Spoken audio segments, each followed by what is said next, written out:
I'm over it, because what I see is that oftentimes a lot of these commentators will pretend that they want the benefit of their followers or just people in general or America, but it seems as though they want the attention on them.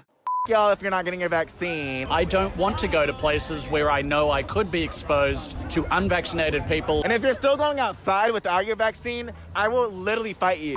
Edward, I'm here at the SOS rally in Santa Monica. We're gonna figure out why people are here, what's bringing them out here. I'm gonna talk to students to see if they disagree or agree with this new requirement on campus. What's going on? It's Edward. I'm here in WeHo, Los Angeles, an area known for bars and clubs. Hello guys, how are you doing today? I am here with a very special guest, Edward Chapa. Is that how I pronounce your last name? That's how you pronounce it. Okay. Got it right, Kimi. Edward is a great content creator because he goes where a lot of people haven't dared to go.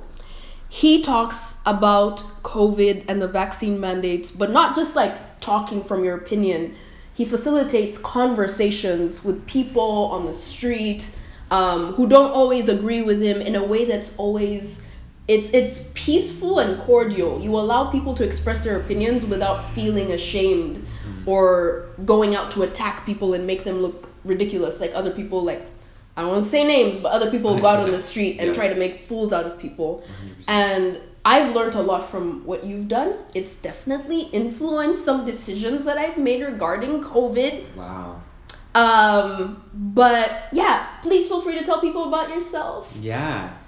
Thanks for having me. First of all, Kimi, I really appreciate it. So I was telling Kimi off camera, I actually haven't done an interview in all of 2021. I didn't do one podcast or interview. I haven't done one since 2020. So Kimi is the first. Hey! Yes. We love to hear it. Thank you, Edward. I appreciate it. And I really appreciate the really kind words. So I'm happy to know that the video is connected with you. So I've been making videos online for maybe, I haven't really thought about it, but I think it's now been a year and a half to 2 years. And I started off doing more conservative commentary. I was a Trump supporter at the time, and I was kind of outspoken about BLM and everything that was kind of happening, more with right-wing views. And then gradually, as time progressed, I think I went more center, and now I've kind of strayed away from the labels. So and really my focus has been on understanding other people. So I've kind of, my bio right now is seek to understand others on my Instagram. And so that's kind of the approach that I take when I do these interviews on the street is I really, I want to understand where people are coming from. So now I would say I'm open-minded to hearing everybody's perspective. Of course I have my views, which is center of right, or right of center. But yeah, I really just try to keep an open mind and always keep myself open to hearing other opinions. So that's kind of where I am right now. Awesome. I have so many questions and I'm not quite sure where to start, but let's start with the recent news about the Supreme Court just shutting down Biden's vaccine mandate. How do you feel about that? I know it's sort of a half and half, people feel like the healthcare workers got slighted in a way. Yeah. And others are just it's a start, it's something. So what are your thoughts about that? I'm more on the it's a start, it's a something. I feel like what's happened is there's a lot of people are so concerned about these policies, and rightfully so, but anytime any good news comes out, I'm super supportive of it. So I'm really, really happy with that, with the outcome. I was really actually happy to hear that. Wasn't as happy to hear about the healthcare workers, but like you said, it's a step in the right direction, and so all I can say is I'm really grateful for it. That's awesome. Yeah. I'm also on that side of it's something. My hope was non-existent. I really thought this vaccine mandate thing was just gonna consume everyone. I was more on the post-apocalyptic. And by the way, if I don't really talk about the vaccine mandates, COVID, I more so just discuss the social justice issues. So my opinions are I'm not a fan of the vaccine mandates, although I am vaccinated. Although I am not really a fan of the boosters per se. That's where I stand right now. What's your position, if you want to share that, just so we can Yeah. Get a bit of background. So I would say I stand probably where you stand. I'm not really against the vaccines. It has really nothing to do with the vaccines, because I'm all about freedom of choice. If people want to get the vaccine, if they've made that decision between, you know, themselves and their doctor or whatever, their people that they trust, and if that's what they feel is best, then I'm supportive of that. So I'm not really outspoken about like ingredients with the vaccine or like, you know, or anything that has to do with that. It all comes back more so to the mandates and for people to be, you know, to have the choice. And so I'm all about freedom of choice. So that's really the angle that I'm coming from. It's not it's not an attack on the vaccine. It's not really an attack on, you know, the medical industry as much. It's more so just we should be able to decide. But I do have my own views about big pharma, you know, but those views I don't tend to push out as much. I you know, if people ask me, you know, I kind of talk about it, but yeah, I think really the angle is just freedom. Exactly. Freedom. And isn't it, I don't want to, it's not funny, it's been really sad, but this past holiday season, like almost everyone I know across the globe had the new variant. And whether everybody's that was getting sick, vaccinated or unvaccinated, people were getting sick. And it's something that a lot of people, I think, have noticed, and they realize that hyping up the efficacy of the vaccine, there's some lies and some gaps and some holes in there because there were so many breakthrough cases with the vaccinated. So I think that opened a lot of minds. How was that experience for you this past holiday season? Did you get Omicron or what happened? I did not get Omicron, and I haven't been sick, thankfully. But yeah, I don't know. Let's see. Like, the vaccine is out, and people are getting breakthrough cases, right? But they say Omicron is spreading. However, have they talked about like if it's vaccine resistant? You know what? Because if that's the case, then that actually would make sense. Yeah, absolutely. And I think that's maybe what they're trying to run with, right? Because I think there's like talks about developing a new vaccine. That's right, yeah. So I think that's sort of their reasoning behind it. Is like, it's a new variant. The vaccine doesn't really protect you as much against that one. Do you think, as of now, as of like December and January, both sides are now more understanding and kind of grace, like we have more grace for each other since we kind of all got impacted by this new variant, despite it being mild? Here's what I'll say. Okay, so 2020 was a shock for everyone. Like everyone kind of went into this, you know, fearful mode and everything. It was just a big shock. And then 2021 was a bit divisive. I think that's really when the rhetoric started, like between anti-vax and vax, and so there was a lot of like fighting online. Like I know, just like flipping through comments, like on Washington Post, I would just see like a ton of like arguments happening constantly. And I think coming into 2022, what's happening, like you said, we've all been through it now for, you know, 2 years or a year and a half. Right? 2 years? 2 years? It's 2 years. 2 years, a year and a half, kinda. Okay, so year and a half to 2 years. So we've all been through it, you know, many of us have had it, the vaccines are out, and so what I think what's happening now is the fear is starting to die, especially with the people that were the most fearful. I mean, now they know that they're protected with the vaccine. They have gotten a feel over, you know, how this whole thing works over the past 2 years. So I think the fear is dying, and I think we are just starting to come to a point where we're having a lot more grace for each other and respect. I know I'm seeing it even here in LA. You know, whereas people, of course, there's still some people that are crazy about the masks and even vaccine cards, showing your vaccine card and whatnot. But generally speaking, I would say that a lot of more people are on the side of like, well, you know, I got it and it's your choice if you want to get it or not. At least that's what I'm seeing. I have, you know, I sparked conversation with like lots of strangers, and just the people here in LA, that's what I'm seeing. From what I've seen.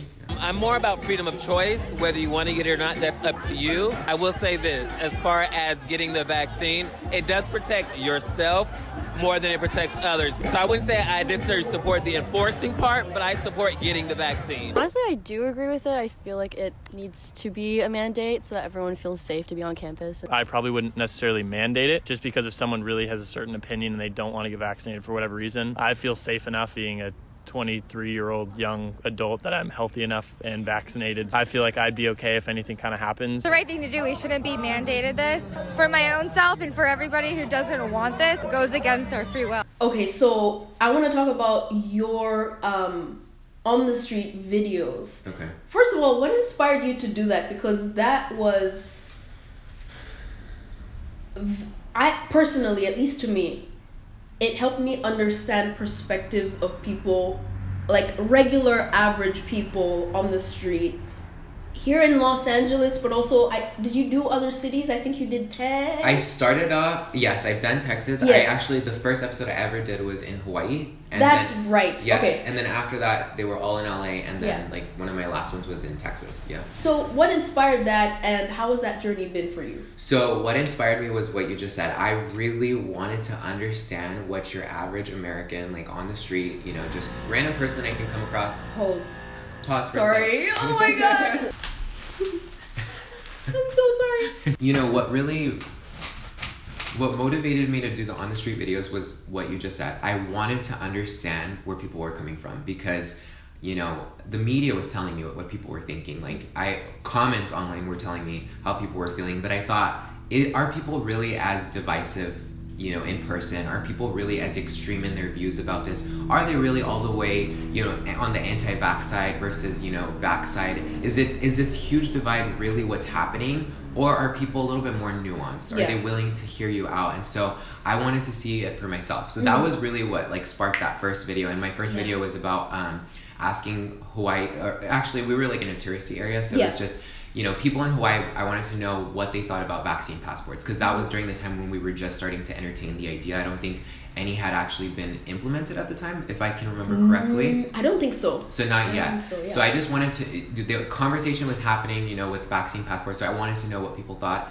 And I was pleasantly surprised to see that, you know, a lot of people, even if they maybe agreed with the mandates, I was able to break through and like, you know, get them to, it wasn't as extreme as I thought it was going to be. Yeah. And what I found was that people are willing to listen, and as long as you are willing to hear where they're coming from and show them that you have an understanding and show them that you have respect for their views, no matter what they say, even if they say something crazy like, I don't know, you deserve to be thrown into a camp. Even if they say that, let's just say, which no one has ever told me. No one, not one person, I've interviewed a ton of people, no one has ever been as extreme to say something like that. But what I found is that they actually were willing to meet in the middle. And so once I did that first video, like I kind of just was like, okay, I got to do this like everywhere, and we got to ask like every question going on at the time. So I started hitting the streets of LA, and then I asked people, you know, what they thought about, you know, denying the the unvaccinated ICU beds, for example, because that was like a conversation at one point. So anytime we were having like these extreme conversations, I wanted to take out to the streets and just see what people actually thought about it. And so every single time they sort of surprised me and showed me that, you know, they're way more understanding than our social medias are saying that they are. Yeah. You know? I for one was very surprised, because the only kind of real interaction I had with the outside world was comments on Instagram. Exactly. I mean, or YouTube or whatever Twitter, you have it, Twitter.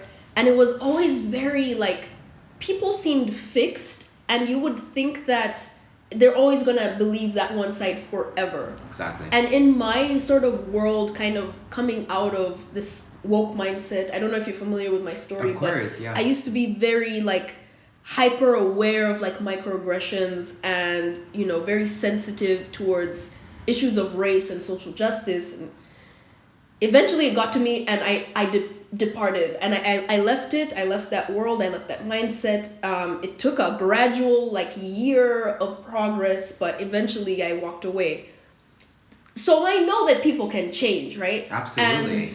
And even though I do talk about, you know, the other side who take this social justice thing to the absurd extreme, I personally believe that there's hope for people. I don't think there's such a thing as like, let me not make any friends with. I don't think people should encourage or entertain the idea of not making friends with woke people, whatever that might mean, right? And so it's interesting when I saw people in the street, like, especially those who are kind of more on the pro-mandate side or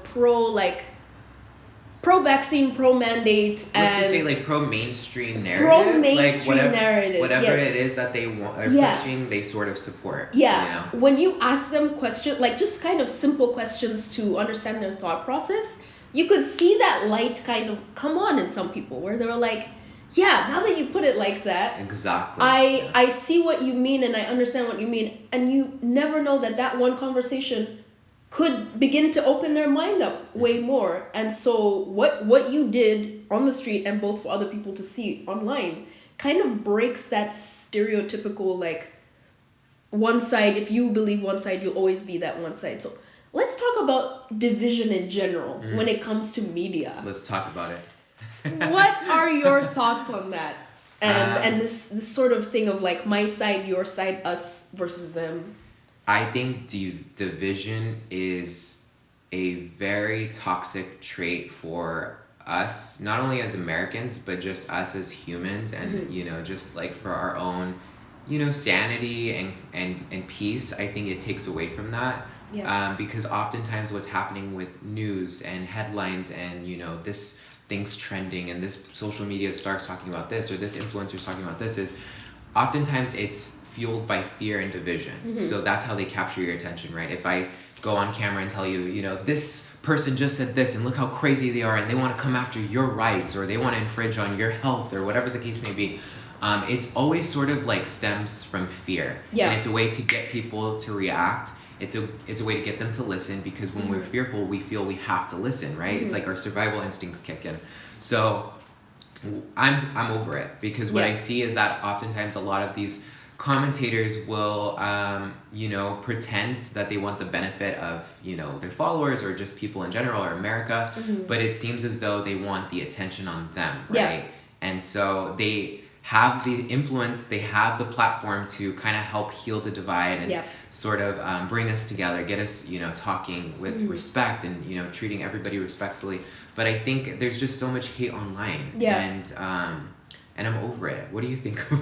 So I think it's very funny that we, as maybe heterodox individuals, like people who are not of the orthodoxy, we make fun of news like CNN or Fox for being divisive, right? Right. Okay?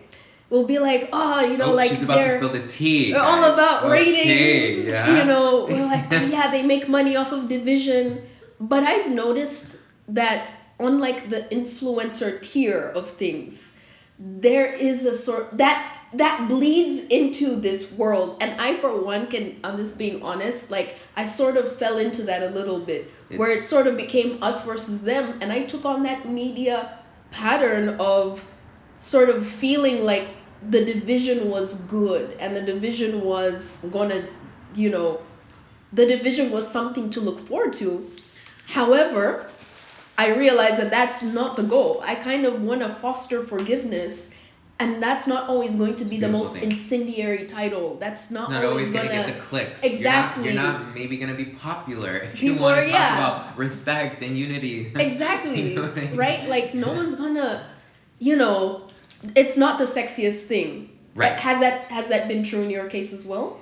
You know what? It's a really good question, because when I had taken a break from Instagram because I felt I was getting a little bit too divisive, and so I needed a break for myself. And when I came back, because we all fall into it, you know, it happens. You're on social media and it's easy to fall into it. So I took a break, I came back, and I was a lot more understanding of other sides and other views. And I feel like when I took that approach, my views sort of dropped initially.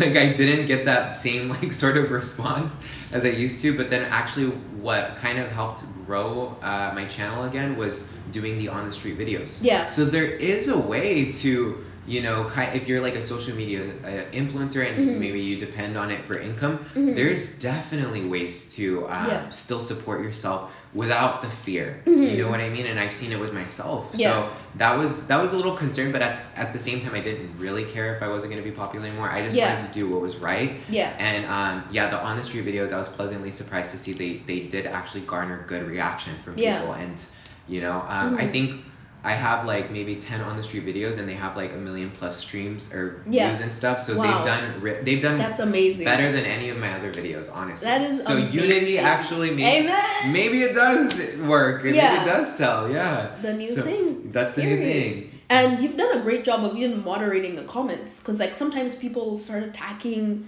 you know, some individuals in your videos. So I just want to say you've done a great job of keeping that consistent, keeping that respect consistent for people, even when they're not there to defend themselves. Yeah, I always give my quick commentary, and so like I'll leave, comments, and like there's one I can recall, like UCLA students. One of the number one comments was like, "Oh my God, these kids are so brainwashed. They're so this, they're so that," and I'm like, okay, first of all, guys, like these are young kids, like they're 18, 19, they're children, like they're learning, you know what I mean, like they're you can't like just label them and box them in, these are kids that are so young, and so I just try to like keep everyone open-minded, and also let them know, these kids and every single person I've talked to, they were all really respectful.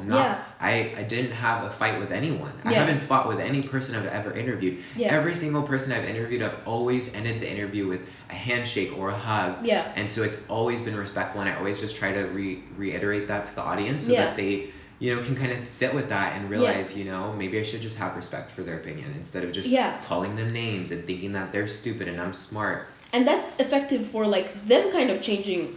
Exactly. Do you think that kind of maybe you being respectful changes their heart? I think so. Yeah, I think it might definitely touch them. It definitely comes off on screen that they're leaving that discussion more open-minded, and that gives me so much hope. Let's talk about LA. A lot of people have opinions about LA. Okay.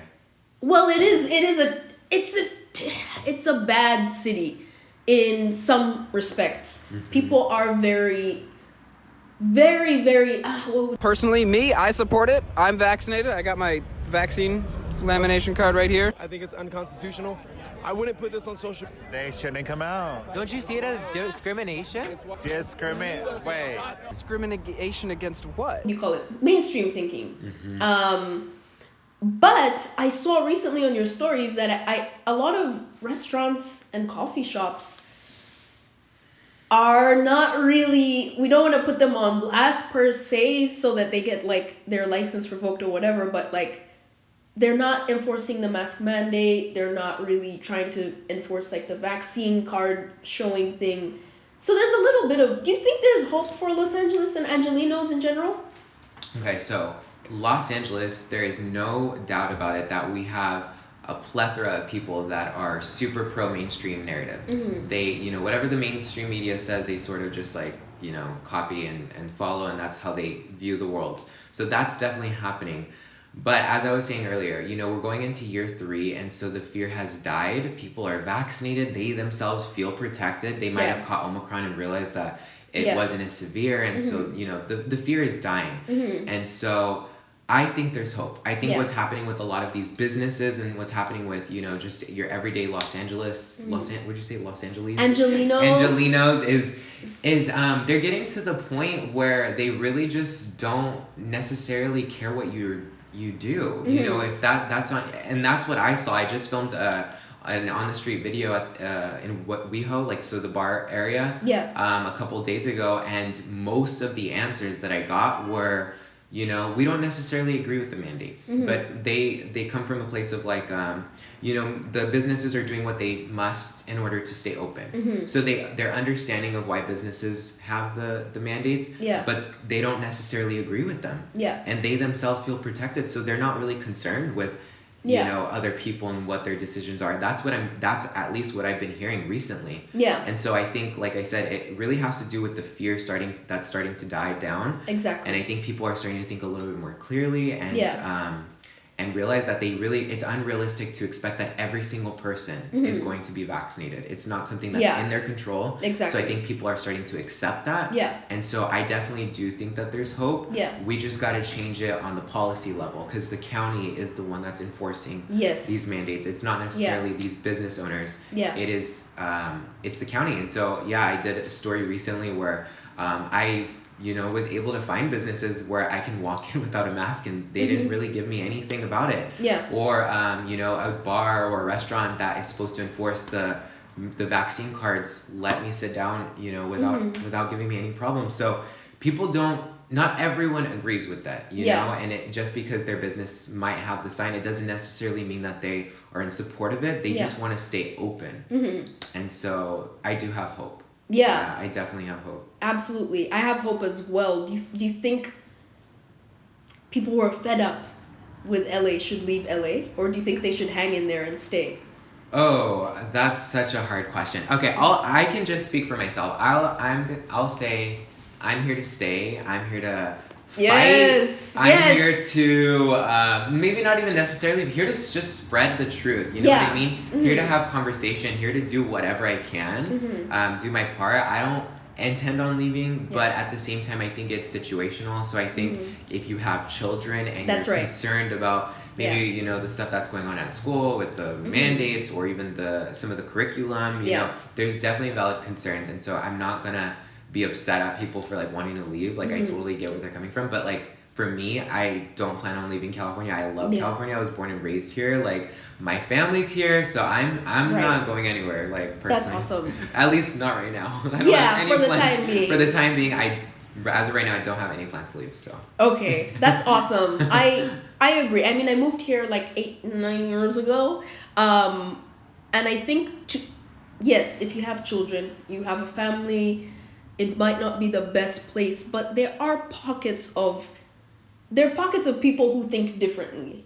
It's not just this one, for anyone who doesn't live in LA, it's not just this one big monolithic groupthink place. Now, it is deteriorating, sure, in some areas, like you said, our leadership isn't doing the best job, but I really want to encourage people who do feel called here and who feel that inkling of hope. I think hope is so important. Don't be so quick to like leave and, you know, kind of give up early. This is what, now I'm gonna get deep. I'm about to get deep right now. Okay, so this is really where I come from, because I hear a lot of people right now, like the narrative is like, leave California. California is a shithole. You know what I mean? Everybody just like has this negative view on California, at least like the pro-freedom crowd. Yeah. But I really come from a place of like, it does not matter necessarily. Of course, policies affect you. Of course, mandates have an effect. I'm not saying that they don't. But what I'm saying is, I do not let outside world things sort of dictate my view on the world. So if there's a mandate in place, you know, I find the businesses that don't enforce it and I support them, and I create sort of this reality in my own world where it almost doesn't exist for me. You know, I can go to the beach and I can walk, you know, take a jog down the beach without my mask. That for me is so much freedom, gives me so much energy in life. And so I think too many people are sort of creating this story and narrative in their head where they're seeing it manifest in their world that, you know, New World Order's taking over, freaking like the mandates, and that's all they can see in the world. And so I think people are forgetting that you are also susceptible to programming yourself, you know, in a negative way when you do that. And so I try to just feed my mind with positive thoughts. I try to see the glass full instead of half empty. It sort of goes back to even the Supreme Court thing. Like, you know, I heard some people saying like, oh God, this is terrible news. Healthcare workers, you know, and so I'm like, wait, is there no positive news that came from this? And so I saw the positive news, and that made me happy. So it's a lot of this at the end of the day is perspective. Exactly. And so you definitely have a lot more power than you think you have. And I think people are forgetting that. Exactly. Thank you so much. And even just to kind of bounce into the world of like social justice, again, I feel like there is hope. I really do have that like belief that even though we see like CRT in schools and like it's this one track mind thinking of the narrative and discussion of race is taking over media and every facet of life. Like people are saying it's in physics now, and DEI is in medicine, and it's everywhere. There's literally hope that like the way you facilitated conversations with respect and seeking to understand, I believe if we carry that same attitude into this discussion and have respect for people who are swallowed up by that ideology and kind of like seek to understand where they are, it will be more effective. 100%. And I really do think that people will see our side, and you know, we might call it like, you might call this second wave anti-racism, the more Martin Luther King Jr., like Nelson Mandela, Desmond Tutu type of anti-racism, where it's more like we're all human. Let's recognize our humanity and let's not try to pit one race above the other, whereas third wave anti-racism is more of like the vengeance, like, oh, now let's get back everyone who hurt us and kind of, that sort of thing. So I think when we elevate that respect, we seek understanding, it's a force for change, and it's a force for good, and there is hope. Even in a moment, people can be like, you know what? I think I see where you're coming from, because that happened to me. Like, that definitely happened to me. So yeah, just to add on to that too, I think a lot of people right now are in this mode of resistance, where they're constantly resisting everything that's happening in the outside world. Oh my God, now I'm just seeing news that they just implemented this mandate, or this is going on here, or they just deported, that tennis player. So, and there's a lot of resistance, and there's a lot of anger that's coming from them. And I've heard a quote that says, resistance is assistance. And so that one hit me. That one really hit me hard. And so it really got me thinking, and I was actually having this conversation with a friend, and I said, I was thinking about it, and I said, MLK was so powerful, and what he did with that speech, I have a dream, was he created a vision for the future.